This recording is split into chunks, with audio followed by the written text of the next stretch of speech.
میں تو ابھی لاہور میں ہوں آزادی مارچ کے سلسلے میں، اور آج کا دن یہ جو ابھی میں نے دیکھا ہے کہ کورٹ میں کیس کیا گیا ہے خلا کا، تو میں سمجھتا ہوں کہ یہ ایک کنٹینیویشن ہے جو میری وکٹمائزیشن ہو رہی تھی اس زرداری سرکار کی جانب سے. اور پہلے انہوں نے مجھ پہ حملے کرائے، پھر انہوں نے مجھ پہ کیسز کرائے، پھر انہوں نے مجھے جیل میں غیر انسانی سلوک کیا.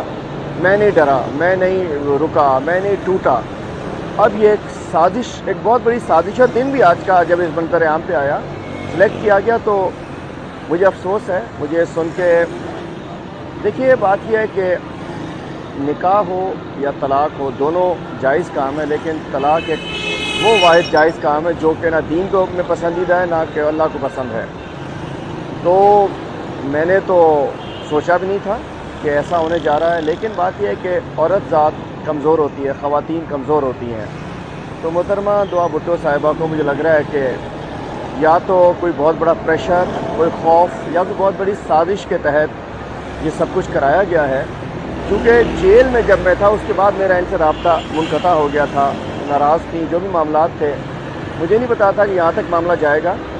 تو ایک تو اللہ تعالیٰ کو جو منظور ہوگا وہ ہوگا، اور دوسرا جو عدالتیں کریں گی.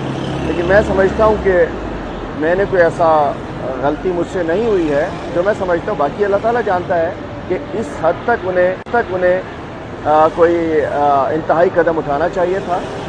لیکن جو پچھلے دنوں ایک ایف آئی آر میں ان کے نام ڈالنے کی کوشش کی گئی، بات یہ ہے کہ ہر شخص خوف برداشت نہیں کر سکتا، ہر شخص ظلم برداشت نہیں کر سکتا، اور خواتین تو ویسے بھی کمزور ہوتی ہیں. تو میں تو سمجھتا ہوں کہ یہ رشتے ٹوٹنے کے لیے نہیں ہوتے اور جڑنے کے لیے ہوتے ہیں. اور اگر توڑنا ہوتا رشتہ تو میں شاید یہ رشتہ ایک جائز رشتہ ہے اور دین میں جس کی اجازت ہے وہ جوڑا. اور لیکن مجھے افسوس ہے آج جو کورٹ میں جو داخل کیا گیا ہے میرے خلاف جو نوٹس، اور جو مجھے نہیں پتا مجھ پہ الزامات کیا ہیں، لیکن یہ ایک بہت بڑی سازش ہے جو کہ اس پیپلز پارٹی کی قیادت، پیپلز پارٹی اور اس مافیا کی ہے، جنہوں نے مجھے توڑنے کے لیے آخری حربہ کیا کہ میرے گھر میں گھسے ہیں. تو مجھے اللہ تعالیٰ سے امید ہے کہ انشاءاللہ اس میں بھی کوئی بہتری ہوگی، اور مجھے عدالتوں سے بھی انشاءاللہ میں جاؤں گا.